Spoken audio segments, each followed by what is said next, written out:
Welcome back to the CIVDIV. We're going to be talking about the 3 things that every vet needs to know about in order to get service connection. Let's get into it. Whiskey 9 Yankee 7 November Golf, over. All right, so when we're talking about the big 3, what are we really talking about? Well, in most of our videos here at the CIVDIV, we talk about them in one shape or another. We're talking about that in-service event, illness, or injury. We're talking about that current diagnosis, and we're talking about that nexus that links the diagnosis with our service. With those 3 things, you can get service connection. I will tell you, most of the time, the issue that most vets run into is not understanding what type of evidence they need and how their nexus is providing that connection between that illness and the service. In some way, shape, or form, every denied claim is missing an aspect of the big 3. So let's dive in and see what are the nuances between the 3 and how we can maximize our ability to get service connection. So let's go ahead and start with the current diagnosis. The current diagnosis is one of those ones that a lot of vets just kind of leave out. They hope that going through the CMP process will allow for that current diagnosis, but I will tell you it is best for you to just go ahead and get that current diagnosis either by the VA healthcare circuit or that independent medical opinion / diagnosis. When it comes to current diagnosis, the VA looks at it as this. It is the thing that is currently being diagnosed for the veteran according to their symptoms. At the end of the day, current diagnosis is all about diagnosing conditions that will impact your ability to make money. Now, there are some instances where you do not need a current diagnosis. This is a thing. When we're talking about chronic pain or chronic fatigue, different things like that, sometimes the VA does not require you to have a current diagnosis. Pain in itself is a condition. So in these instances, you may not need a current diagnosis. Same thing goes for Gulf War syndrome, where a myriad of symptoms don't really line up specifically to any one condition. In these cases, a diagnosis is not advantageous because, again, they don't really know what to classify it as. In these instances, you do not need a current diagnosis. Okay, so the last part about current diagnosis is the operative word current. So when we're talking about a diagnosis versus current diagnosis, there are going to be times where, say, in service, you were diagnosed with a specific thing. Let's take prostate cancer, for example. When you get out and you still have prostate cancer, that diagnosis or that service connection really only continuously applies while the cancer is active. So when you're going to go to treatment, you have chemo and all those other things that are associated with getting rid of cancer. Once that cancer is gone, that rating will then go down. Same thing for, say, flat feet. Say you were diagnosed with flat feet in service, you didn't do an initial claim with flat feet while you're in the BDD, and now you're doing flat feet years later. Well, just because you were diagnosed with flat feet in service does not mean that you have a current diagnosis. You need to have a current diagnosis of flat feet and how it's affecting you today or within the last year or so, and the service treatment plans that you're being associated with your flat feet to show that there actually is still aggravation of that condition. So guys, don't mix up being diagnosed altogether and a current diagnosis. There are 2 different things, and a current diagnosis is needed in order to pursue that service connection. All right, so here's where the rubber meets the road for the big 3. In-service event, injury, or illness. This one is something that we can talk about on a video all by itself, but I will try to make this as concise as possible. When we're talking about in-service event, illness, or injury, it is just not a specific event. It can actually be your job. It can be a alternate or B-bill MOS. It could be a bunch of things. I'll give you an example. So say you are going to go after a service connection for your knees. If this is the case, then you will need in-service evidence saying that something in your service has caused your knees to go bad. Is it enough to say, oh, I have been doing rucks for X amount of time during my service? Maybe. But if you have never went to BAS or any medical saying that your knees are hurting, you need to be able to say, here are the things that I've done that caused my knees to be bad. But when you're talking about that in-service evidence, looking at your job is an important aspect as well. So for my case, I was a Marine for 15 years. During my time, I was also airborne. So when you're talking about airborne operations, hard impacts on landings, being dragged by the tarmac on a windy day, et cetera, there's a lot of things that come as basically presumptive to that airborne MOS.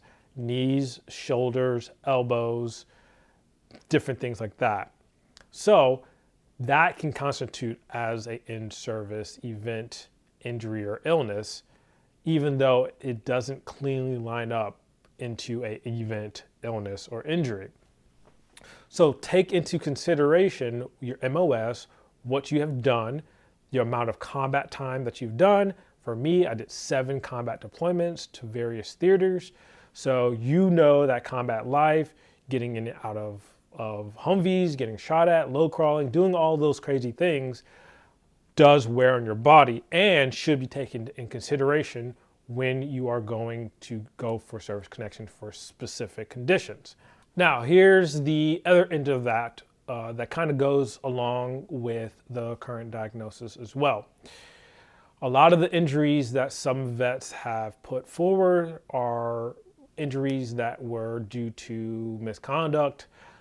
Here's a pretty straight example, say a DUI accident or something to that effect, and you have an injury after that. You will automatically be denied, especially if they can prove that that injury was a result of that misconduct. It doesn't have to be something as straightforward as a DUI. It could be a plethora of things, even drunken nights, et cetera. So do be careful about that, because some vets do get caught trying to put up claims and then later comes out as denied and further action happening, because technically that is a violation. Most of you, when it comes to the in-service event, illness, or injury, will present that with your service treatment record, which is a chronicle of all of your medical visits while you're in service or anything to that effect. Now, obviously, there are a lot of vets out there who don't have access to their service treatment record or didn't go to medical altogether. Again, I've made a video about ways around that, but I'll kind of recap that video here. In that case, there are going to be a need for development of specific statements, whether that be lay statements, whether that be buddy statements.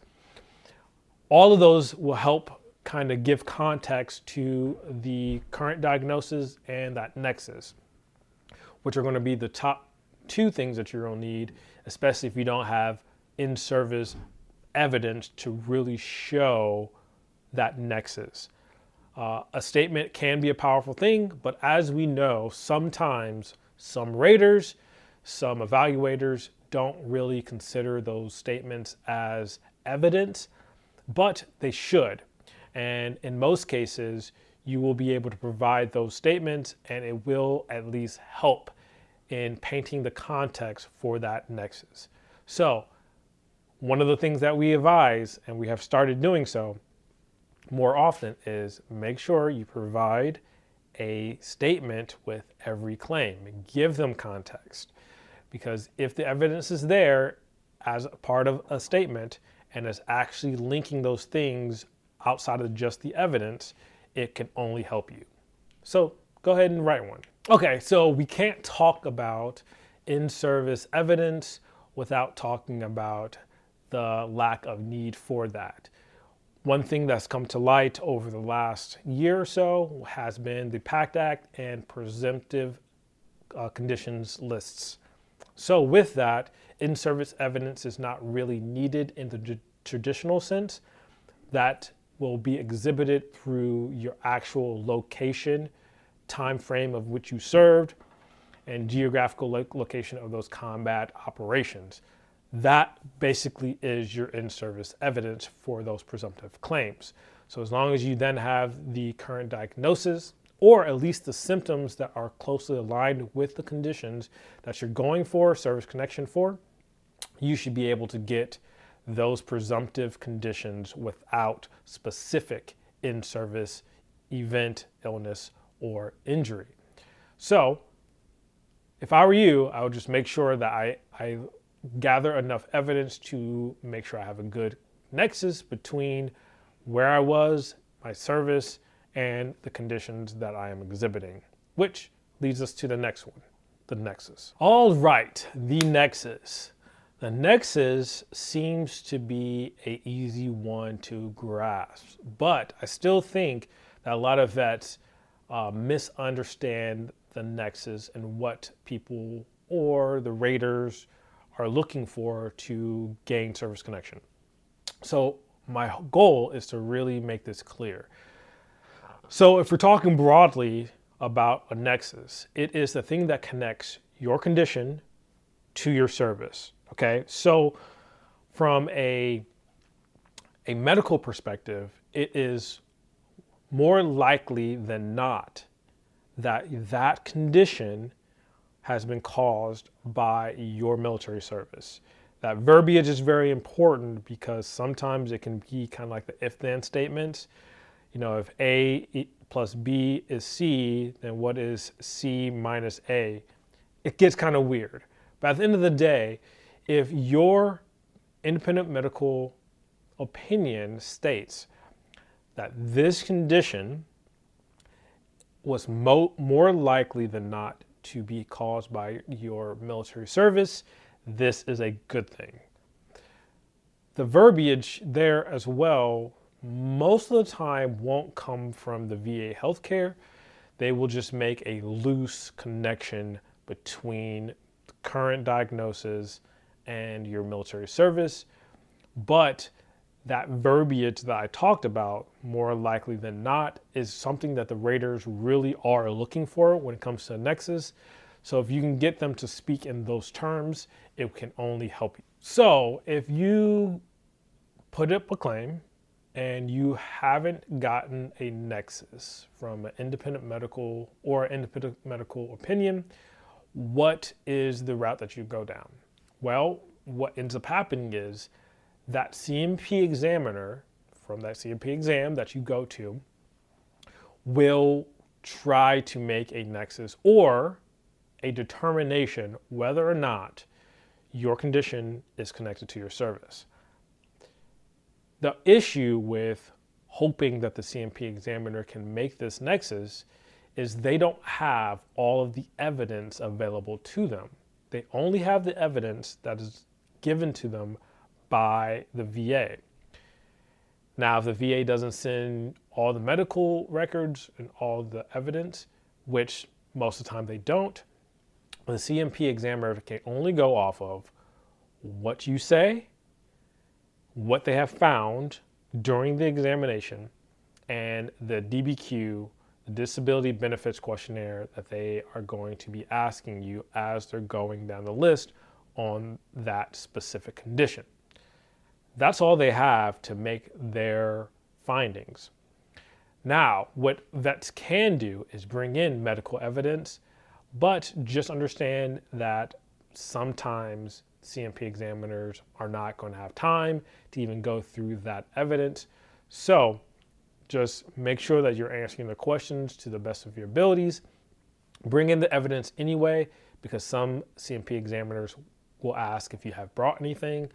For example, when I went in for my exam, they asked if I had any additional information or evidence that I would like to present. from other medical doctors, medications I was taking, prescription or over the counter. They asked me for specific names, and I brought in a suite of all of my evidence that laid out all of my medication, all of the things that I've done as far as medical appointments I've attended over the last month. And they were able to review that with me while asking me questions, and it worked out pretty well that way. That can be a method for you guys to go down or use when attending your CMP exam that will kind of help grease the skids, if you will, on their Nexus or their opinion. At the end of the day, when we're talking about a Nexus, the CMP examiner holds a lot of power, especially when we're talking about current diagnosis and the Nexus. They hold a lot of power because, let's face it, they're contracted by the VA.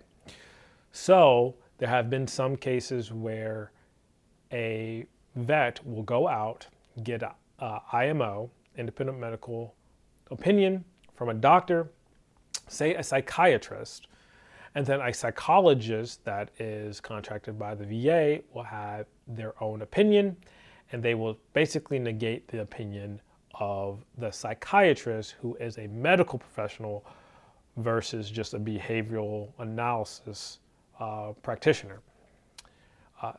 This is kind of a ubiquitous thing that you'll find in the VA system. Unfortunately, when this comes out, you might have to do a supplemental or a high-level review to really get them to take the higher evaluated opinion towards your condition. This is just part of the game. But again, that Nexus is very important, whether or not that be done through an IMO or the CMP examiner. All of the evidence that you'll gather is generally the same, really highlighting the connection between your service and your conditions. Okay, so those are the big three things that you need to know in order to get service connection. Now, when we're talking about the service connection, there are some things that we have noticed among vets. So let's take an example. When you get denied for a specific condition, you get a decision letter. In that decision letter, it will break down basically the big three. It will tell you what you need as far as service connection and why they have denied a service connection. Majority of the time, when a vet gets their condition denied or not service connection, it's because they are missing one or more of the big three. With that, even if they deny you, if you have the propensity to get your service connection for that specific condition, they will end up having a favorable finding section. The favorable finding section is very important because essentially what they're saying is, if you get these things fixed in your claim, you have a better chance of getting that service connection. So a favorable finding most of the time will look like, yes, the VA recognizes you have this condition, but you're missing a current diagnosis. Or you have a current diagnosis, but you're missing in-service connections. Oh, we saw that you had this during service, but there's no connection between what you have now and the aggravation of these symptoms, so you technically don't have a current diagnosis. There's always going to be a missing connection between the big three when we're talking about denial of a specific claim. So you have to read that decision letters to really understand what you are missing in order to provide the correct piece of evidence to fill the gap in the big three. That's all we have for the big three. I promise you guys, if you really look deeply into the evidence that you're presenting to the VA, making sure that you're not leaving it to chance for a CMP examiner to just gather all the evidence for you, actually providing evidence, bringing it into your CMP exam, highlighting in-service evidence, highlighting those MOSs for that in-service portion, making sure that you're being currently diagnosed on specific things, and then having that nexus bolstered by statements, by IMOs, or making sure you answer those DBQs very carefully. I promise you, if you do those things, you will see an increase in your service connection depending on the condition you're going for. As always, this is Jay with the CIVDIV. Stay informed, stay resilient, and I'll see you later.